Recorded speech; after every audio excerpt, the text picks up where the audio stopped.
안녕하세요. 근데 요즘 너무 자주 강단에 선다라는 느낌을 받습니다. 어, 그러니까 힘드네요. 2주에 한 번씩 하려니까. 어, 오늘도 이렇게 대면 예배를 드리기 시작했는데 오늘 제일 많이 나오신 것 같아서 너무 좋습니다. 서로 왁작지껄하게 서로 인사하고 좋아하고 하는 걸 보니까 좀 더 대면 예배가 좀 더 활성화돼서 서로 교제들을 할 수 있으면 정말 좋겠다라는 그러한 느낌을 많이 받습니다. 네, 오늘은 여러분들이 다 아시는 바와 같이 성령 강림 주일입니다. 그런데 교회로서는 이제 또 성찬을 함께 나누는 성찬 주일이기도 하고, 또 다른 교회력으로는 환경 주일로 해서 우리 한국 교회가 지키는 주일입니다. 이렇게 성령 강림 주일, 성찬 주일, 그리고 또 환경 주일, 여러 가지 테마가 함께 섞여 있는 주일이기도 합니다. 이렇게 여러 가지가 겹치는 날은 어디에다, 이 말씀 증거자로서는 어디 주제에다가 강조점을 두어야 하는가, 이 말씀 증거자들에게는 이런 것들이 굉장히 큰 부담이 아닐 수 없습니다. 특별히 저같이 성서 정과를 중심으로 말씀을 증거하는 사람에게는 이게 참 어렵습니다. 그런데 오늘 우리에게 주어진 성서 정과를 그동안 묵상하고 연구하는 가운데 정말 놀라운 경험을 했습니다. 오늘 우리에게 주어진 성서 정과는요, 창세기의 11장에 있는 말씀이에요. 창세기. 그리고 시편에서는 시편 104편. 오늘 우리가 교동문으로 읽은 말씀. 그리고 신약으로 와서는 복음서에서는 요한복음 14장의 말씀입니다. 그리고 서신서 전에 사도행전이 이번 성서 정과에는 하나 또 추가가 됩니다. 사도행전 2장 1절부터 11절까지 성령 강림하는 사건. 그리고 서신서에서 가가지고는 로마서 오늘 읽은 8장에 있는 말씀입니다. 이렇게 5가지 본문이 주어졌고, 그리고 우리가 지켜야 할 거는 또 주제가 3가지나 되고 굉장히 복잡한 가운데, 그런데 오늘의 말씀에서 이런 다양한 주제 속에서 펼쳐지는 말씀 속에서 저는 이 주제들과 이 본문 5개를 뚫고 지나가고 있는 공통된 주제를 하나 발견하게 되었습니다. 그것은 다름 아닌 하나님의 영입니다. 하나님의 영이 그리스도의 몸과 그리스도의 피를 통해서 어떻게 나타나고, 우리의 환경, 우리의 우주 만물을 통해서 그리스도의 영이, 하나님의 영이 어떻게 활동하고 있는가라고 하는 것들을 오늘의 본문이 보여주고 있다는 사실을 발견하게 됩니다. 시편은 오늘 읽은 104편이요, 만물을 창조하시고 하나님의 영이 불어오면 만물이 새롭게 창조된다는 사실을 말해주고 있습니다.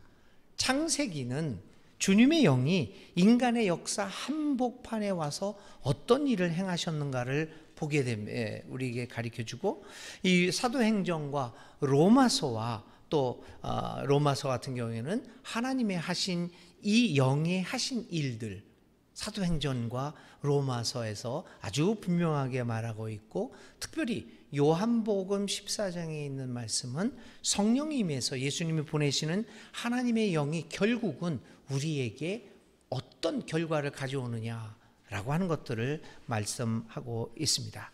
또 다른 한편으로 우리는 오늘 성찬을 받을 때 성령 임재 기도를 드립니다. 성찬을 통하여 우리가 나누는 떡과 포도주가 성령의 임재로 말미암아 거룩한 떡과 잔이 됩니다. 그래서 성찬을 나눌 때 가장 중요한 것은 하나님의 이 영의 임재가 아니겠습니까? 이처럼 오늘의 본문은 성령 강림과 환경주일과 또한 우리가 나누고자 하는 성찬과 모두 관련이 있다는 것을 보게 됩니다. 그래서 본문을 중심으로 오늘 읽지는 않았어요. 사도행전에 있는 본문을 읽지는 않았지만 이 4개의 본문을 중심으로 해서 오늘 성령 강림절의 의미를 살펴보겠습니다. 이 4개의 구절이 이야기하는 하나님의 영의 행위는 무엇일까라고 하는 것입니다. 먼저 창세기 11장 7절에서 8절에서 나타난 성령의 일에 대해서 살펴봅니다. 자, 우리가 내려가서 그들이 거기에서 하는 말을 뒤섞여서 그들이 서로 알아듣지 못하게 하자. 주님께서 거기에서 그들을 온 땅으로 흩으셨다. 그래서 그들은 도시 세우는 일을 그만두었다. 창세기가 전하는 첫 번째 인간 사회의 모습은 말이 하나인 세상입니다. 여러분들이 외국 여행 다니시거나 뭐 이렇게 글 읽을 때 이 세상에 말이 하나였으면 얼마나 좋을까. 그런 언어가 하나였으면 얼마나 좋을까. 얼마나 수월할까. 이런 이야기를 합니다. 말이 하나인 세상이 창세기가 보여주는 에덴 동산 바깥의 세상의 모습이었습니다. 말이 하나라고 하는 것은 의사소통이 원활하다는 의미를 넘어서서 획일적인 사고를 하고 있다는 것을 보여주고 있습니다. 다양함을 배제하고 오직 한 가지 언어, 한 가지 생각으로만 집중되어 있는 사회가 오늘 창세기가 처음으로 우리에게 전하고 있는 인간 사회의 모습입니다. 획일적인 사고, 오직 한 가지 언어로 모든 것이 집중되고 있는 이 사회, 이것이 하나님의 창조 세계와 어떤 관련이 있는 것일까요? 그것이 하나님이 만드신 세상의 모습이 되어야 할까요? 그렇지 않습니다. 우리는 창세기 1장이나 2장에서 하나님의 창조 이야기를 통해서 본 것처럼 하나님은 매우 다양하게 이 세상을 창조하셨습니다. 그리고 그 다양성을 서로 존중하며 조화를 이루고 살아갈 것을 요구하십니다. 그러나 인간의 욕망은 하늘 끝까지 닿아서 바벨탑을 쌓았더라도 하늘 끝까지 닿겠다.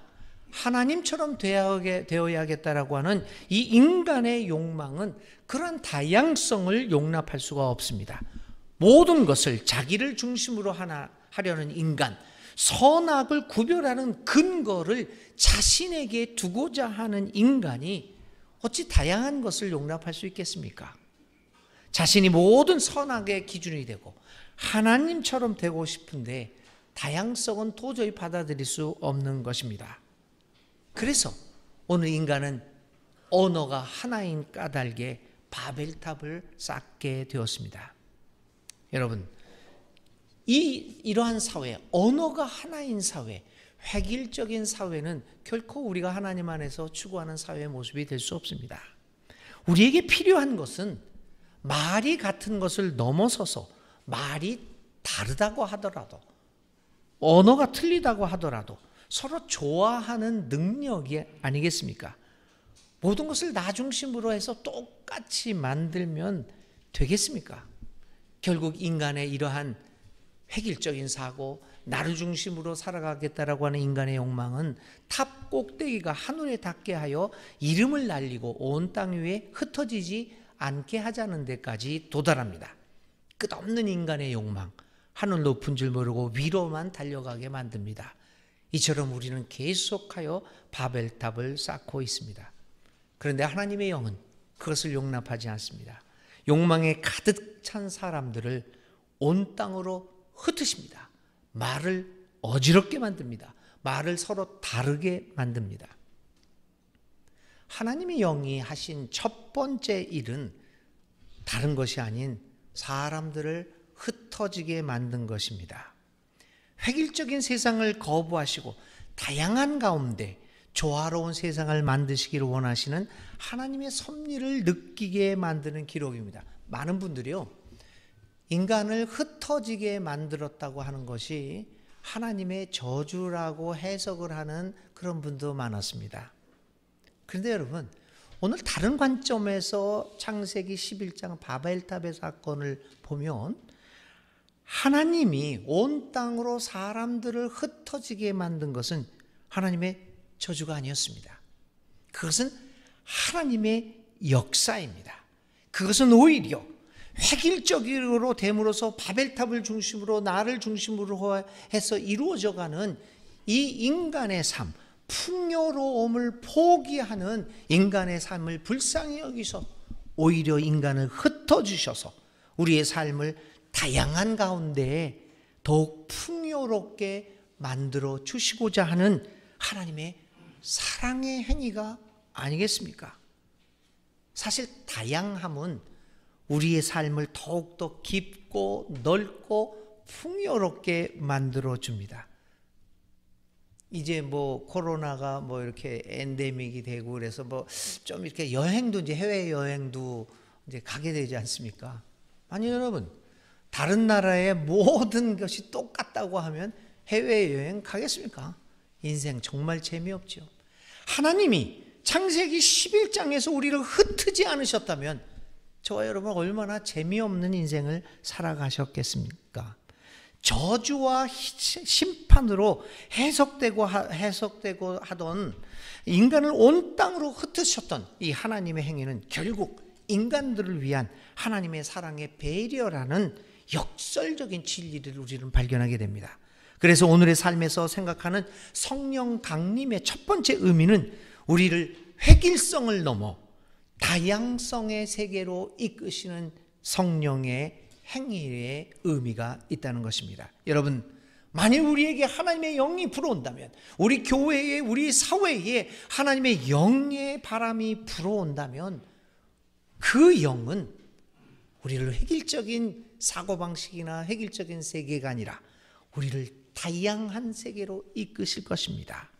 삶의 다양함을 인정하고 그 안에서 우리가 조화를 이루며 살아가는 능력이 있다고 한다면 그것은 성령의 바람의 결과입니다.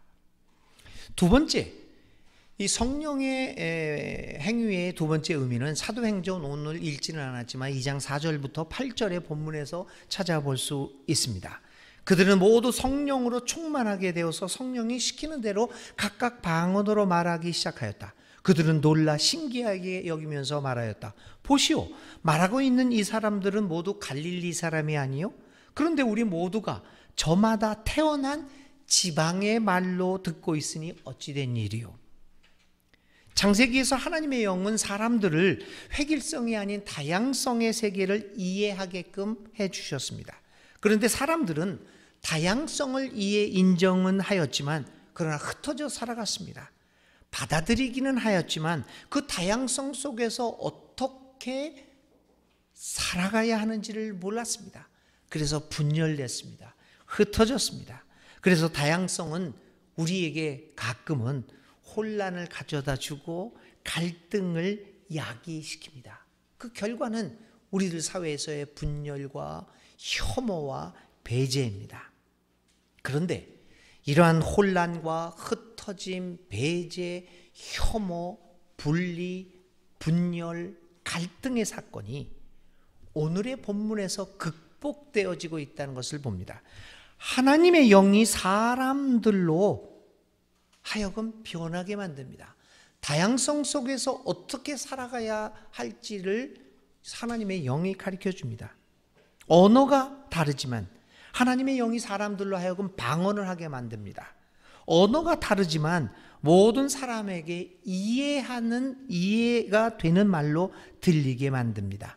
바벨에서 시작되었던 말이 통하지 않았던 소통 부재의 상황이 극복되고 오히려 상대방의 말이 들려지는 소통 시대가 열립니다. 하나님의 영이 활동하면 소통 부재가 극복되고 소통이 이루어집니다. 그리고 그것에는 조화의 삶이 시작됩니다. 오늘의 기록에 의하면, 사도행전의 기록에 의하면 사도들이 외국어를 말한 것이 아닙니다. 사도들은 각자 자기의 갈릴리 말로 언어를 합니다. 그런데 신비한 것은 내가 내 말을 하고 있는데 상대방이 자신의 말로 이해하였다는 것입니다. 다른 사람이 나를 이해하도록 나의 언어와 정체성을 버린 것이 아닙니다. 나의 언어와 나의 정체성을 그대로 유지하고 있습니다. 그런데 소통이 됩니다. 무슨 일이 발생한 것입니까? 그것이 바로 성령이 하시는 일입니다. 그것을 우리는 다양성 안에 조화라는 말로 표현할 수 있을 것입니다. 다양성 안에 일치를 넘어서 다양성 안에 조화를 향하는 것은 진정 하나님의 영의 바람이 불어왔을 때 영의 충만으로 인한 것입니다. 오늘 믿는 이들과 교회가 오늘의 삶의 이 다양한 삶의 현장에서 다양성 안에 조화를 이루어내는 하나님의 영의 충만함을 보여줄 수 있겠습니까? 만일 우리가 이 다양성 안에 일치를 넘어 다양성 안에 조화를 보여줄 수 있는 믿음의 공동체가 또 믿음의 사람들이 될 수 있다고 한다면 오늘 우리는 세상을 향해 말할 수 있습니다. 우리 교회는, 나의 삶에는 하나님의 영이, 바람이 불어온다고 감히 말할 수 있을 것입니다. 이 성령 강림의 의미는 로마서에서 좀 더 발전하게 됩니다. 로마서 8장 14절 16절에서 성령의 바람이 불어오면 어떤 일이 발생하는가를 가르쳐 줍니다. 사도 바울은 하나님의 영을 체험한 이후에 급격한 삶의 변화를 경험한 사람입니다. 그 중에 가장 중요한 고백이 오늘 로마서의 기록입니다. 하나님의 영으로 인도함을 받는 사람은 누구나 다 하나님의 자녀입니다. 여러분은 또다시 두려움에 빠뜨리는 종살이의 영을 받은 것이 아니라 자녀로 삼으시는 영을 받았습니다. 놀라운 사도 바울의 고백입니다. 사도 바울은 하나님의 영을 체험한 후에, 그의 삶에 하나님의 바람이 불어온 후에 그는 종살이의 삶에서 이제는 자녀살이의 삶으로 전환을 경험합니다. 하나님의 영이 임하면 우리는 해방됩니다. 종에서 해방되어 하나님의 자녀가 됩니다. 많은 사람들은 하나님의 자녀가 아니라 하나님의 종으로 살아가고 있습니다. 하나님을 그래서 공포의 대상으로 여기고 있습니다. 사실 공포는 종교성의 가장 기본일지도 모릅니다. 우리는 두렵기 때문에 신이라고 하는 존재를 믿는 것이 아닐까요? 그 종교성의 근본일지도 모릅니다. 사람들은 신이 줄지도 모르는 벌 같은 것이 두려워서 신을 믿고 그에게 제물을 갖다 바칩니다. 어쩌면 사람들은 신이 인간이 하는 일을 갑자기 끼어들어와서 회방하고 심술궂게 굴지도 모른다는 공포심을 갖고 있습니다. 그래서 성전을 만듭니다. 신이여, 내 삶에 끼어들지 말고 내가 좋은 집을 만들어 놓을 테니까 여기 와서 계십시오. 여러분 이상하잖아요. 그 성전을 지을 때 얼마나 고급스럽게 돈을 많이 들여서 지습니까? 그 이유는 그거 아닐까요? 내 삶에 끼어들지 말고 이 좋은 집에 당신이 있으시오. 내가 가끔 와서 당신한테 헌금도 하고 또 예배도 드릴 테니까 내 삶에 끼어들지 말라. 회방할까 봐 공포심을 갖습니다. 이렇게 이제 공포심을 갖고 하나님을 믿고 있는데, 신을 믿고 있는데, 그런데 여러분, 하나님의 영이 임하시면 우리는 그러한 공포로부터 해방됩니다. 우리를 두려움에 빠뜨리는 종살이의 영에서 벗어나서 우리를 자녀로 삼으시는 하나님의 영을 받습니다. 성령이 하시는 일 중에 가장 중요한 것은 이처럼 우리를 해방하는 것입니다. 그래서 자유인이 되어 우리가 하나님의 존귀한 자녀임을 깨닫게 만듭니다. 그 하나님의 영으로 인하여 우리가 하나님의 자녀가 되었으면 우리 서로가 소중한 하나님의 영이 거하는 소중한 존재임을 깨닫게 됩니다. 이것이 여러분 성령이 임할 때 나타나는 현상입니다. 우리는 우리를 해방하는 하나님의 영으로 살아가고 있는 것일까요? 우리가 하나님의 영에 충만한 사람으로 살아가고 있는가? 그렇지 못한 것을 우리가 증명할 수 있는 방법 중에 하나는 내 자신이 하나님의 자녀로서의 존중받는 삶을 살고 살아가고 있고, 그리고 내 이웃들, 다른 존재를 소중하게 여기며 살아가고 있느냐, 거기에 따라서 나는 하나님의 영으로 살아가느냐 그렇지 않는가를 판가름할 수 있게 될 것입니다. 왜냐하면 하나님의 영의 바람이 불어오면 우리는 내가 소중한 존재요, 우리 서로가 소중한 존재임을 깨닫게 되기 때문입니다. 마지막으로 네 번째 의미는 오늘 읽은 요한복음 14장 26절 27절에서 찾아볼 수 있습니다. 예수님은 얼마 후 이 세상을 떠나실 것을 예상하셨습니다. 그래서 그는 제자들에게 중요한 가르침을 남겨주십니다.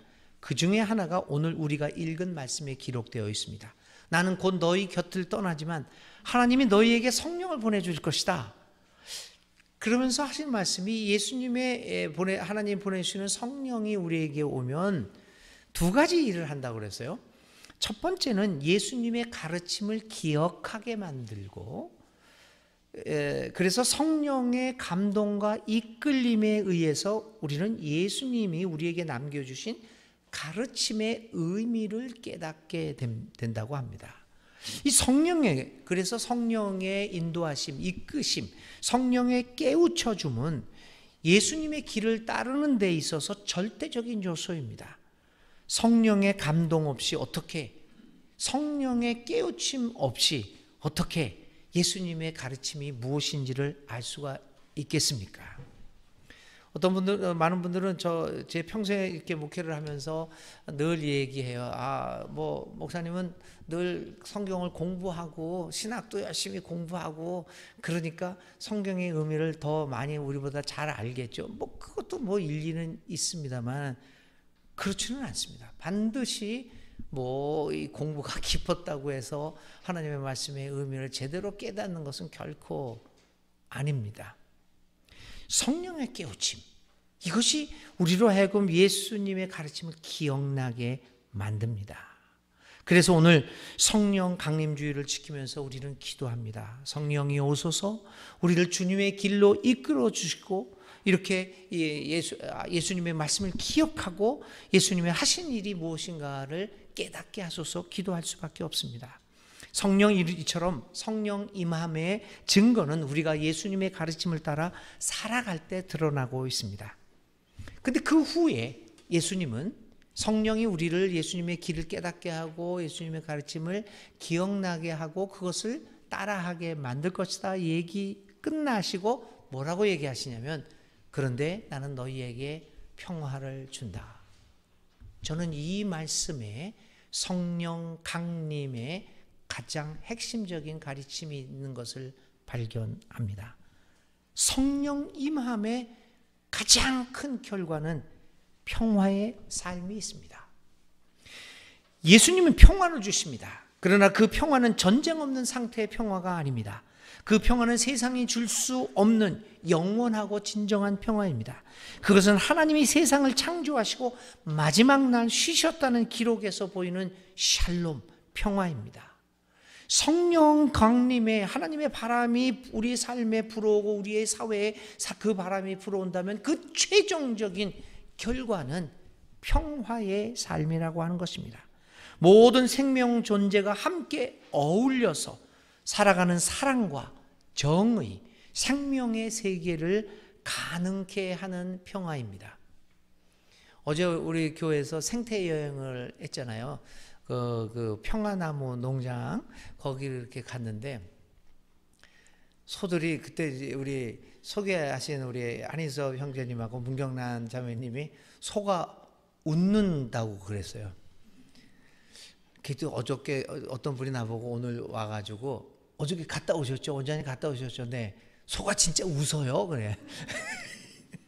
저도 그래서 그 말을 듣고 진짜 소를 가면서 소가 진짜 웃는가? 사실 거기에 굉장히 궁금증이 있었어요. 근데 진짜 웃더라고요.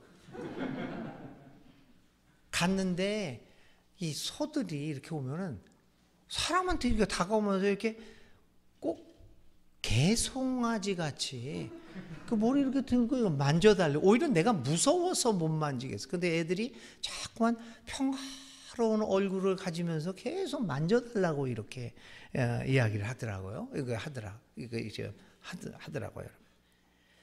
생명의 존재들과 함께 누릴 수 있는 평화의 삶. 그것이 성령의 바람이 불어온 것의 가장 최종적인 결과입니다. 병나요? 성령의 능력으로 병을 낫게 하고 그럴 수도 있을 것입니다. 성령의 능력으로 여러분들의 주식이 대박이 나요? 그럴 수도 있겠습니다. 로또를 성령의 이끌림에 따라서 로또를 샀는데 그럴 수도 있겠습니다. 그러나 여러분, 그것은 최종 결과가 아닙니다. 성령이 진정 우리의 삶에 불어오고 하나님의 바람이 우리의 삶에 불어온다면 오늘 최종적인 결과는 서로가 존중하는 예수님이 주시는 그 평화의 삶을 사는 것입니다. 평화의 삶에 있습니다. 모든 만물에, 그것이 강아지건 소건 식물이건 모든 이 사람이건 모든 만물의 삶의 지향성은 평화입니다. 그리고 그것은 성령의 임재의 증거이며 결과입니다. 오늘 믿는 이들과 교회는 이처럼 평화를 지향하는 삶을 살아가고 있는 것일까요? 여러분, 오늘은 환경주일이기도 합니다. 환경주일은 한마디로 말하면 뭐 하자는 겁니까? 생태주일 아니에요? 우주에 있는 모든 생명 존재들이 오이코스, 집처럼, 가족처럼, 한 가정처럼 함께 살아가는 그 생태를 만들자고 결단하는 주의를 의미합니다. 사람과 자연 세계에 속한 모든 생명이 서로 조화를 이루며 살아가는 세상, 평화의 세상을 만들자는 것이 환경주일의 의미입니다. 그러기 위해서 우리에게 필요한 것은 우리를 평화의 세계로 이끄는 성령의 임재입니다. 하나님의 바람이 불어오는 것입니다. 성령의 오늘 성령 강림주일, 성령의 바람이 불어오는 것을 느끼면서 다시 한번 온 우주, 죽어가는 우리 지구를 생각해 봅시다. 오늘 우리는 성찬식을 거행합니다. 우리를 다양한 세계로 이끄시고 조화로운 삶을 통하여 우리로 하여금 하나님의 자녀로 살아가게 하시고 우리로 평화의 세계로 향하게 하시는 성령의 임재로 인하여 나누는 오늘의 성찬이 진정한 예수님의 몸과 피가 되게 하셔서 우리 세길에 속해 있는 우리 모든 교우들이 진정한 식탁 교제의 기쁨을 누리시기를 간절히 기도합니다. 오늘 말씀을 한 1분간 침묵 가운데 묵상하시면서 또 성찬식에 임하겠습니다.